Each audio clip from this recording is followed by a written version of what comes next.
Springfield, Massachusetts, 1936.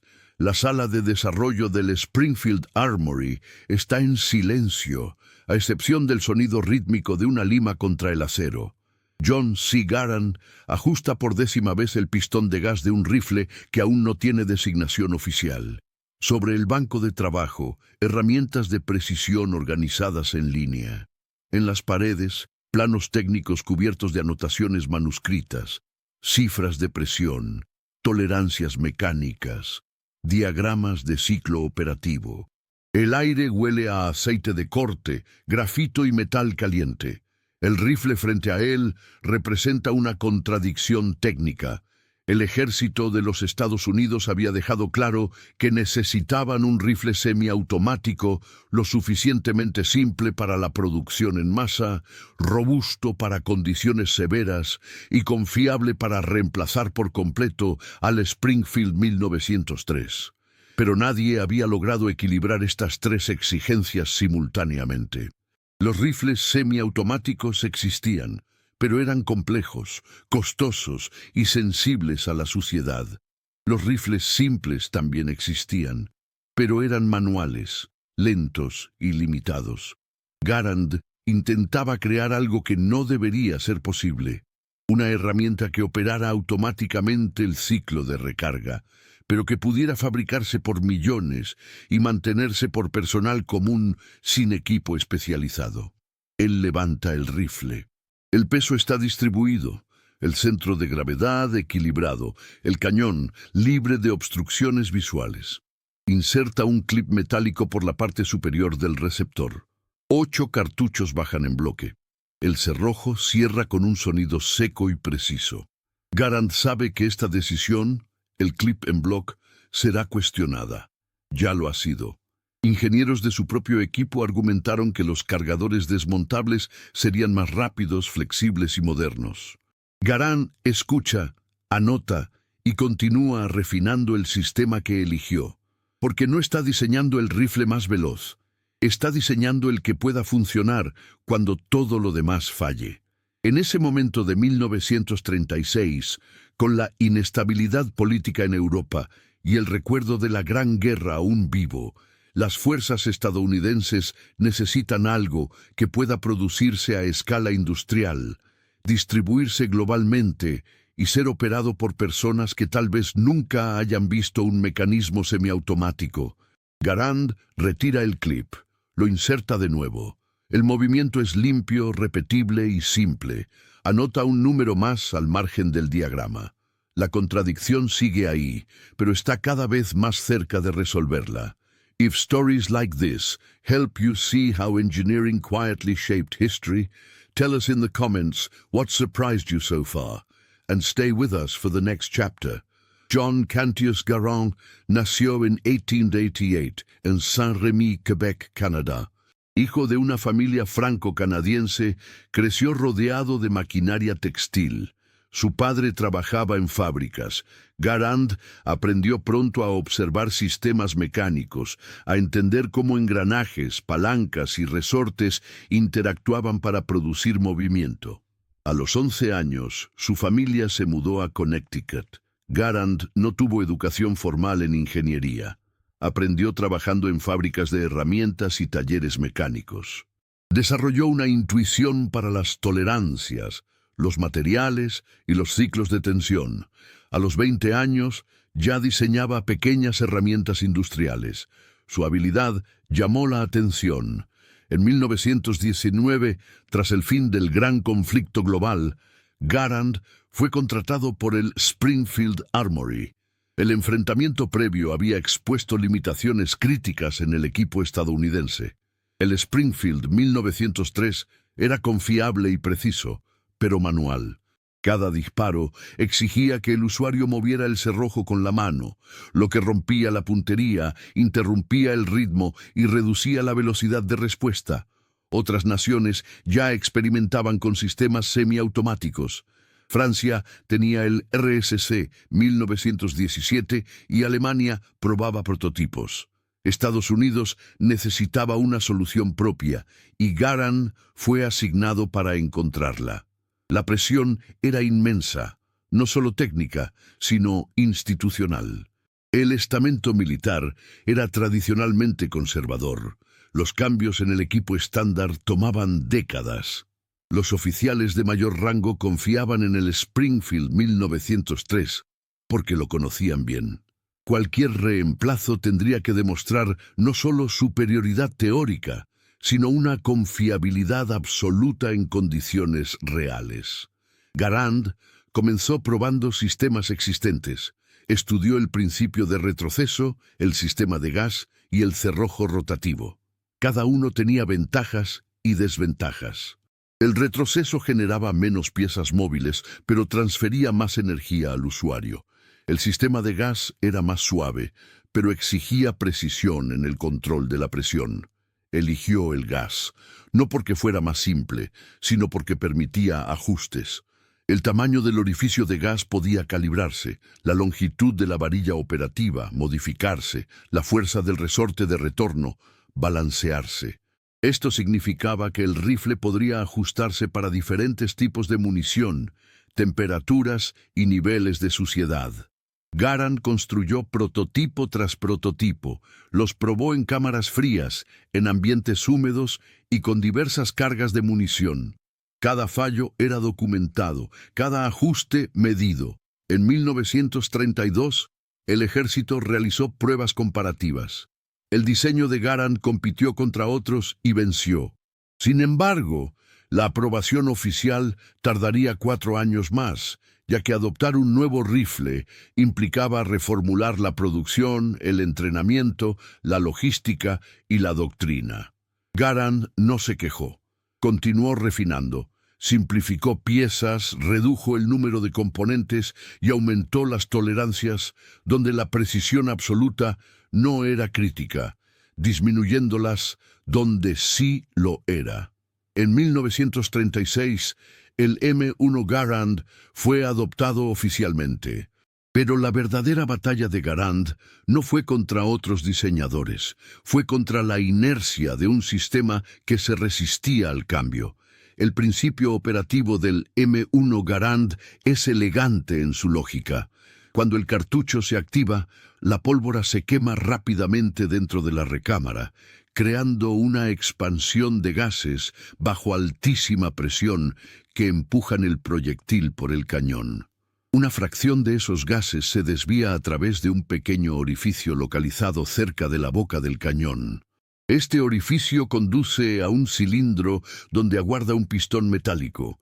Los gases empujan el pistón hacia atrás, el cual está conectado a una varilla larga que corre bajo el cañón. La varilla empuja el cerrojo, que se mueve hacia atrás, extrayendo el casquillo vacío, comprimiendo un resorte de retorno y expulsando el casquillo por la apertura lateral. Al alcanzar la compresión máxima, el resorte empuja el cerrojo hacia adelante, toma un nuevo cartucho del clip, lo inserta en la recámara y cierra. Todo esto ocurre en menos de medio segundo. El usuario solo debe presionar el gatillo nuevamente. Garand explica este ciclo repetidamente ante oficiales del ejército usando diagramas, modelos de corte y animaciones mecánicas hechas a mano, pero la resistencia persiste. Los generales más veteranos argumentan que no se necesitan rifles semiautomáticos, que la disciplina de fuego controlado es más importante que la velocidad y que alguien bien entrenado con un rifle manual puede ser igual de eficaz. Garand escucha y luego señala las cifras.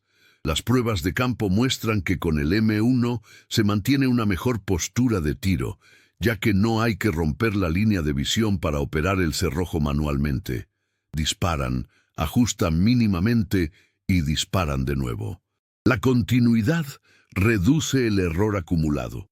No se trata de disparar más rápido, sino de forma más consistente. Sin embargo, la objeción técnica más fuerte no es sobre el sistema de gas, sino sobre el método de alimentación, el clip en block.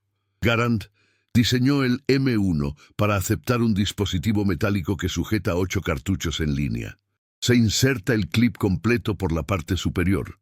Cuando se dispara el último cartucho, el clip vacío es expulsado automáticamente hacia arriba, produciendo un sonido metálico característico, un ping agudo. No hay cargador desmontable ni opción de recarga parcial. 8 disparos y luego cambio completo. Los ingenieros cuestionaron esta elección de inmediato. ¿Por qué no usar cargadores desmontables como otros diseños modernos? Esto permitiría llevar múltiples cargadores precargados y cambiarlos rápidamente sin esperar a vaciarlos por completo. El clip en block parecía limitante e incluso primitivo comparado con diseños europeos. Garand dejó que las críticas se acumularan y luego respondió punto por punto. Los cargadores desmontables generan dependencia logística. Se pierden, sus resortes se debilitan y su fabricación es más costosa, requiriendo un control de inventario adicional. El clip en block, por el contrario, es desechable, barato y fácil de distribuir. Además, el diseño simplifica el receptor, menos anchura, menos peso y menos puntos de fallo. Do you think this design choice was inevitable or a risky gamble at the time? Share your view in the comments and pass this story to someone who enjoys understanding how things really work. Springfield Armory, 1937. La producción inicial del M1 Garand ha comenzado, pero los primeros lotes revelaron problemas que los prototipos no mostraron del todo. En un ambiente controlado de laboratorio, con munición estandarizada y mantenimiento constante, el rifle funcionaba perfectamente. Pero al someterse a condiciones extremas, variaciones bruscas de temperatura, acumulación de polvo o munición de diferentes proveedores con cargas ligeramente distintas, aparecían pequeñas inconsistencias. El ciclo a veces fallaba, el cerrojo no cerraba completamente o la expulsión del casquillo se volvía irregular. Garand regresa al banco de trabajo, no con frustración, sino con método. Documenta cada fallo e identifica patrones. Descubre que el problema no radica en el concepto, sino en las tolerancias. Cuando las piezas se fabrican en masa, las variaciones mínimas de dimensión son inevitables. Una pieza puede estar 0.002 pulgadas por encima de lo especificado y otra 0.001 por debajo. Individualmente son insignificantes, pero en un sistema mecánico complejo se acumulan. El espacio entre el pistón y el cilindro de gas afecta la transferencia de presión. La holgura entre el cerrojo y el receptor afecta la extracción. Cada interacción cuenta. Garand ajusta las especificaciones de fabricación, donde la precisión absoluta es vital, como en el encaje del cerrojo, reduce las tolerancias. Donde la holgura es beneficiosa, como en el movimiento del pistón, las aumenta. La decisión parece simple, pero exige una comprensión profunda de cómo interactúa cada componente bajo presión, calor y desgaste. También revisa los materiales. El pistón original era de acero templado estándar, funcional, pero sujeto a un desgaste acelerado por la fricción constante. Garand prueba aleaciones alternativas con cromo y molibdeno. Cada variación altera la dureza, la resistencia a la corrosión y el costo. Finalmente elige una aleación que equilibra durabilidad con viabilidad económica. Otro desafío surge con el sistema de expulsión del clip. El mecanismo que lo expulsa tras el último disparo depende de un pequeño resorte y un brazo pivotante. En pruebas prolongadas, el resorte perdía tensión y el clip no salía por completo, trabando el receptor. Garand rediseña la geometría del brazo y aumenta ligeramente la fuerza del resorte. Prueba de nuevo. 1000 ciclos, 5000, 10000. El clip sale consistentemente y el ping metálico se vuelve previsible y confiable. También enfrenta críticas sobre el peso. El M1 Garand pesa aproximadamente 4.3 kilos descargado, más que el Springfield 1903. Algunos oficiales argumentan que se cargará un peso adicional sin una ganancia proporcional. Garand responde que el peso no es exceso, sino distribución. El cañón largo mantiene la estabilidad y el receptor robusto absorbe la tensión del ciclo de gas. Reducir el peso significaría comprometer la durabilidad, y en este contexto, la durabilidad es más importante que la conveniencia. Una herramienta que se rompe en el campo es inútil, sin importar cuánto pese. En 1939, tras 2 años de revisiones continuas, la producción se estabiliza. Los fallos disminuyen, las fábricas aprenden las tolerancias correctas y los usuarios aprenden el mantenimiento básico. El rifle comienza a distribuirse a gran escala. Garand observa desde su oficina. Sabe que el diseño nunca será perfecto, pero entiende que la perfección no era el objetivo, sino la funcionalidad consistente. La decisión que define al M1 Garand no ocurre en un solo momento dramático. Se cristaliza tras años de refinamiento, objeciones y pruebas. El clip en block, esa elección aparentemente limitante, resulta ser la llave que equilibra todas las contradicciones que Garand enfrentó desde el inicio.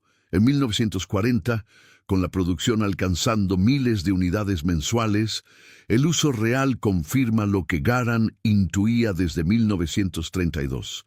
La simplicidad logística es ingeniería invisible. Los cargadores desmontables habrían exigido que cada persona cargara múltiples piezas móviles, con resortes internos propensos a debilitarse. Se habrían improvisado reparaciones en el campo, creando variaciones no estandarizadas, y el inventario de repuestos habría crecido exponencialmente. El clip en block elimina estas capas. El usuario recibe cajas de clips precargados, inserta, dispara, expulsa y desecha. No hay mantenimiento, piezas que perder ni variaciones. La uniformidad operativa se vuelve estructural. Garand revisa sus cuadernos de proyecto y encuentra una anotación de 1933.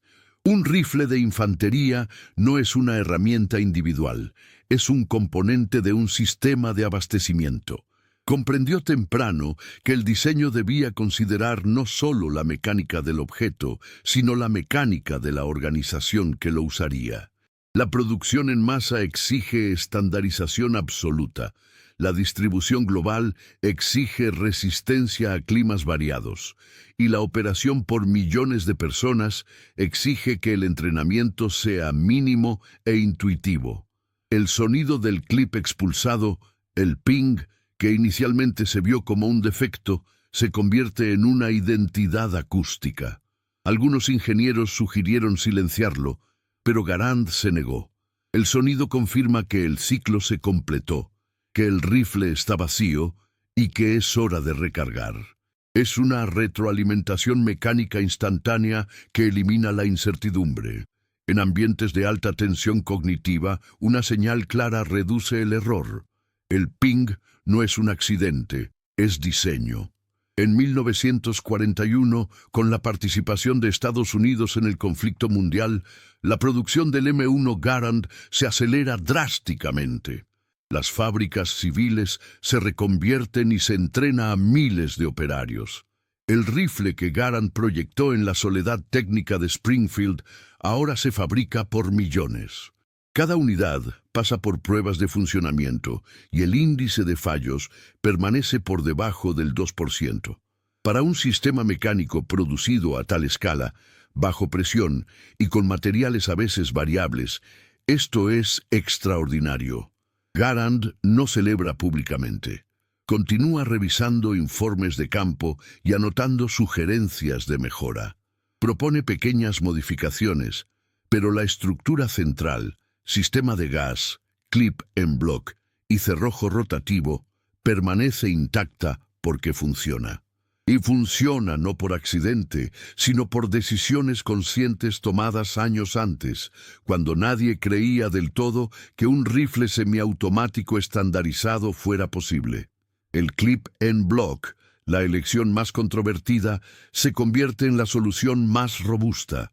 John C. Garand permaneció en el Springfield Armory hasta su jubilación en 1953. Nunca patentó el M1. Trabajó como servidor público con un salario modesto. El gobierno estadounidense produjo más de 5 millones de unidades del rifle que lleva su nombre, y Garand nunca recibió regalías. En 1944, el Congreso votó para concederle una gratificación especial de $100,000 en reconocimiento a su contribución, la cual aceptó. Siguió trabajando y desarrolló otros proyectos, aunque ninguno tuvo el impacto del M1. El legado del M1 Garand no reside en su cadencia de fuego, sino en la transformación de las expectativas. Antes de él, se asumía que los rifles semiautomáticos estándar eran económicamente inviables, logísticamente frágiles y técnicamente arriesgados.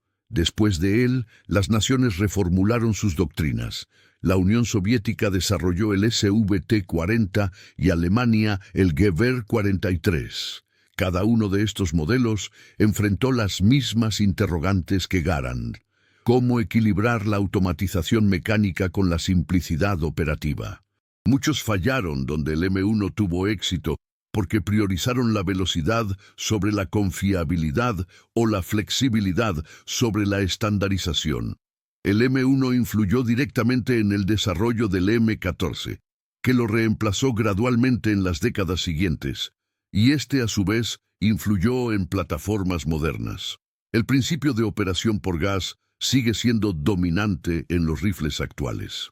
El concepto de que una herramienta de este tipo debe funcionar consistentemente en cualquier condición, con mantenimiento mínimo y operada por personal con entrenamiento básico, es herencia directa del pensamiento de Garand. Pero el elemento más sutil de su legado está en su filosofía de diseño. Garand no diseñó para impresionar, diseñó para perdurar. No buscó la innovación por la innovación misma, sino soluciones que resolvieran problemas reales bajo restricciones reales. El clip en block no era la solución más elegante en teoría, pero era la más robusta en la práctica. Esa distinción entre lo que parece mejor en el papel y lo que funciona mejor en el mundo define a la ingeniería madura. Garand falleció en 1974, a los 86 años. Vivió lo suficiente para ver al M1 ser reemplazado y para observar cómo la tecnología evolucionaba más allá de lo que imaginó.